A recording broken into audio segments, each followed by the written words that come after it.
సంవత్సరాల్లో కడతామని ఇప్పుడు ఏదైతే చంద్రబాబు గారు అంటున్నారో ఇదే డైలాగు చంద్రబాబు గారు సేమ్ సీన్ 2015లో కూడా చెప్పారు, 3 ఏళ్లలో కట్టేస్తాను నేను రాజధాని అని. మరి 3 ఏళ్లలో మీరు ఎందుకు కట్టలేదండి? మీరే కదా ముఖ్యమంత్రిగా ఉన్నారు 2019 వరకు. మరి 3 ఏళ్లలో కడతామన్న వాళ్ళు 3 ఏళ్లలో మీరు రాజధాని ఎందుకు కట్టలేదు? ఇప్పుడు మళ్ళీ 2025లో మళ్ళీ సేమ్ డైలాగ్, సేమ్ సీన్, 3 ఏళ్లలో కట్టేస్తాడట.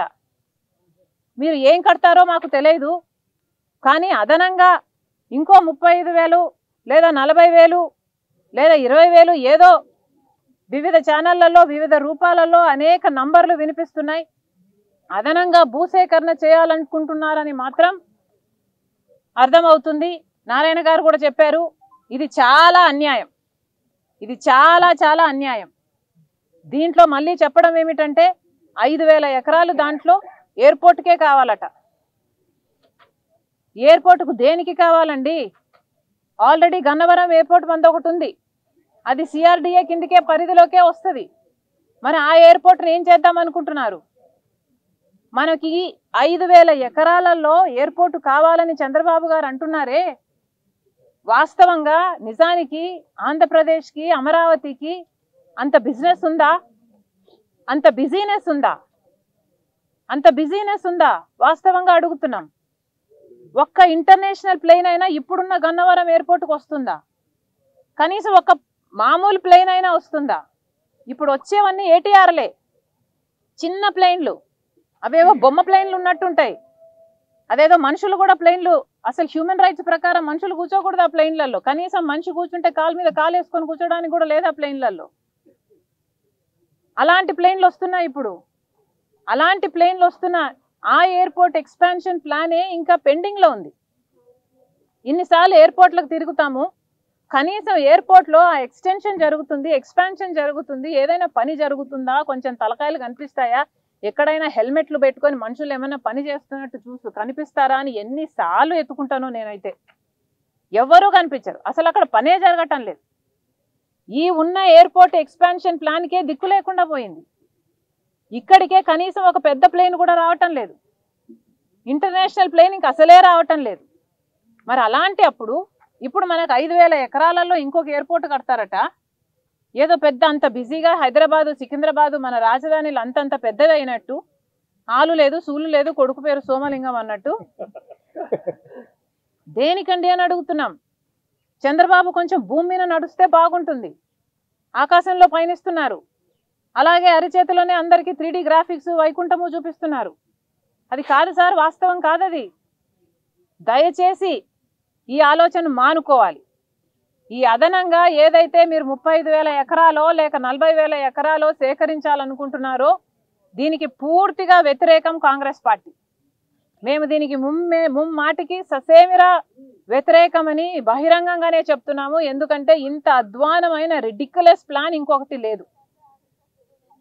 పైగా చంద్రబాబు గారు చెప్తున్నారు ఇన్ని వేల ఎకరాలు ఎందుకు అంటే 5,000 ఎకరాలేమో ఎయిర్పోర్ట్ కట, ఇంకో 2,500 స్పోర్ట్స్ సిటీ అంట, ఇంకో 2,500 స్మార్ట్ ఇండస్ట్రీ అంట,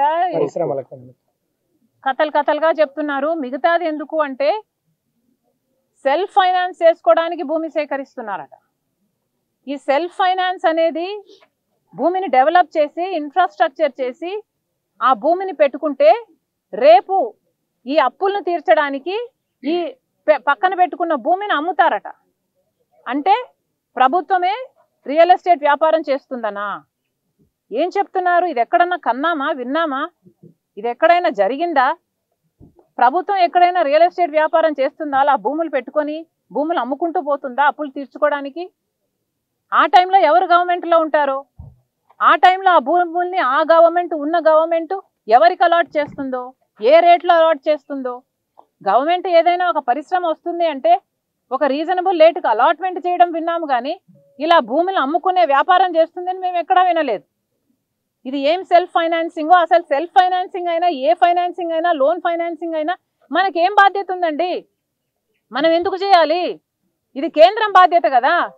పైసా 1,00,000 కోట్ల రూపాయలు మనకు ఖర్చు అయితే మొత్తం 1,00,000 కోట్ల రూపాయలు కేంద్రమే భరించాలి కదా, బీజేపీ పార్టీ భరించాలి కదా. బీజేపీ పార్టీ న్యాయబద్ధంగా వాళ్ళు కూడా సంతకం చేశారు కదా, వాళ్ళు కూడా మాట ఇచ్చారు కదా. ఇప్పుడు అధికారంలో వాళ్ళు ఉన్నారు అంటే కేంద్రం దీన్ని భరించాలి. మోడీ గారు మాట ఇచ్చారు కదా. మరి అలాంటప్పుడు మనకి ఏం అవసరం ఉంది? లోన్లు తెచ్చుకోవాలన్నా సెల్ఫ్ ఫైనాన్సింగ్ తెచ్చుకోవాల్సిన అవసరం మనకి ఏముంది? చంద్రబాబు గారు సమాధానం చెప్పాలి. మళ్ళీ చెప్తున్నాం, ఈ 40,000 ఎకరాలు లేదా ఈ 35,000 ఎకరాలు ఏదైతే చంద్రబాబు గారు అడిషనల్గా రాజధాని కోసం మళ్ళీ భూసేకరణ అంటున్నారో ఇది చాలా విడ్డూరమైన ఐడియా. ఎందుకంటే ఇచ్చిన భూములు ఇచ్చిన 33,000 మంది రైతులకే ఇప్పటికే న్యాయం జరగలేదు. ఇప్పటికే వాళ్ళు కూడా సంతోషంగా లేరు. అలాంటప్పుడు మళ్ళీ 40,000 ఎకరాలలో మళ్ళీ రైతుల దగ్గర నుంచి తీసుకుంటే ఇక వాళ్ళకి ఎప్పుడు న్యాయం జరుగుతుంది? ఇంకొక 20 ఏళ్ళు పోయాక వాళ్ళకి న్యాయం చేస్తారా? అసలు వాళ్ళు అవసరం లేదంటున్నారు కదా. మీరు ఈ 33,000 ఎకరాలు 20 ఎకరాలు అన్నీ 20,000 ఎకరాలు అంతా కలిపి 54,000 ఎకరాలను మీరు డెవలప్ చేస్తే అడ్జసెంట్ గా ఉన్న వాళ్ళ భూములు ఆటోమేటిక్ గా పెరుగుతాయి, ఆటోమేటిక్ గా డెవలప్మెంట్ జరుగుతుంది. దానికి మీరు తీసుకోవడం ఏంది? మళ్ళీ ఈ సెల్ఫ్ ఫైనాన్సింగ్ అని మీరు భూములు అమ్ముకోవడం ఏమిటి? ఈ 5,000 ఎకరాలు ఎయిర్పోర్ట్ కన్నా ప్లాన్ చాలా రిడిక్యులస్ గా ఉంది. మళ్ళీ చెప్తున్నాం, కాంగ్రెస్ పార్టీ అడిషనల్ గా భూములు సేకరించడానికి 35,000 ఎకరాలు కూటమి ప్రభుత్వం మళ్ళీ సేకరిస్తాం రాజధాని కోసం అని చెప్తున్నారు. ఇది చాలా అన్యాయం. దీన్ని కాంగ్రెస్ పార్టీ పూర్తిగా వ్యతిరేకిస్తుంది. మళ్ళీ చెప్తున్నాము, ఈ అప్పుల గోల మానేయండి. ఈ సెల్ఫ్ ఫైనాన్సింగ్ మనకు అవసరం లేదు, అప్పులు అవసరం లేదు. కాలర్ పట్టుకొని నిలదీయండి. మాకు డబ్బులు ఎందుకు ఇయ్యరు? మాకు రాజధాని ఎందుకు కట్టరు? 1,00,000 కోట్లు విలువైతే 1,00,000 కోట్లు ఇవ్వాలి, లేదా కనీసం 50,000 కోట్ల రూపాయలన్నా చంద్రబాబు గారు కేంద్రం నుంచి తెచ్చుకోవాలి. ఇది చంద్రబాబు గారి బాధ్యత. ఎందుకంటే ఆంధ్ర రాష్ట్ర ప్రజలు ఓట్లేసి చంద్రబాబు గారిని గెలిపిస్తే ఆ ఎంపీలను తీసుకెళ్లి చంద్రబాబు గారు బీజేపీకి సపోర్ట్ ఇస్తే ఈరోజు బీజేపీ పార్టీ అధికారంలో ఉంది. కాబట్టి మళ్ళీ హెచ్చరిస్తున్నాం, ఈ ఆలోచనలు మానుకోండి. ఈ రియల్ ఎస్టేట్ మాఫియాలని, ఈ రియల్ ఎస్టేట్ వ్యాపారాలను చంద్రబాబు గారు కట్టడి చేయాలి. ఈ అదనంగా సేకరించే ఈ ప్లాన్ ని వెంటనే షెల్ఫ్ చేయాలి. ఇది జరగడానికి వీల్లేదు. దీన్ని పూర్తిగా కాంగ్రెస్ పార్టీ వ్యతిరేకిస్తుంది. థ్యాంక్ యూ అమ్మా. Thank you.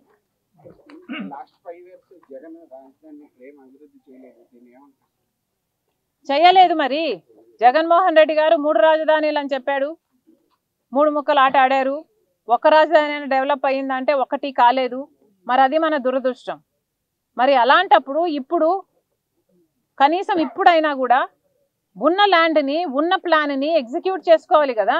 ఇప్పుడు ఆ బిల్డింగ్లో ఒక ప్లాన్ పెట్టారు, నమూనాలు పెట్టారు, దానికి కనీసం కరెంటు కూడా లేదు.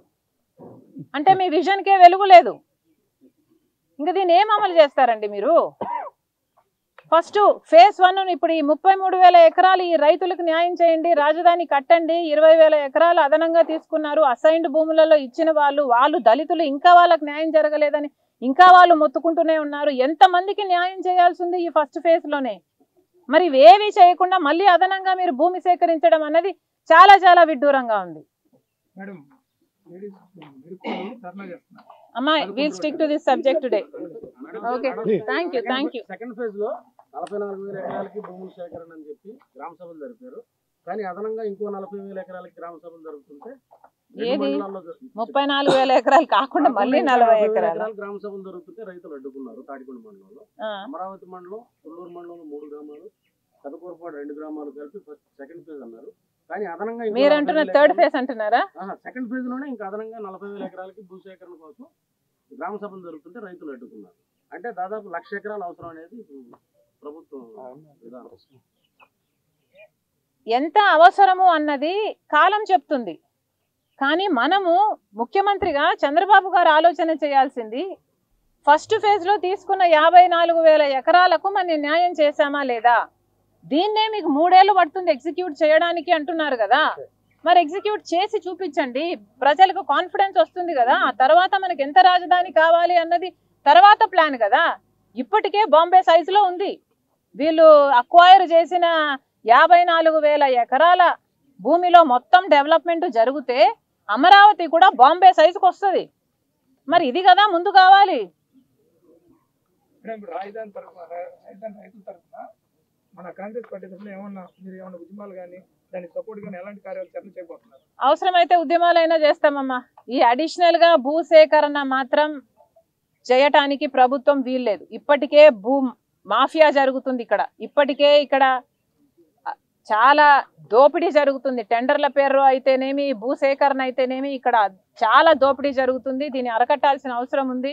తప్పకుండా అవసరమైతే కాంగ్రెస్ పార్టీ ఉద్యమం కూడా చేస్తుంది. హైదరాబాద్ లో ఎయిర్పోర్ట్, శంషాబాద్ ఎయిర్పోర్ట్ ఉండటంగానే అభివృద్ధి జరిగింది.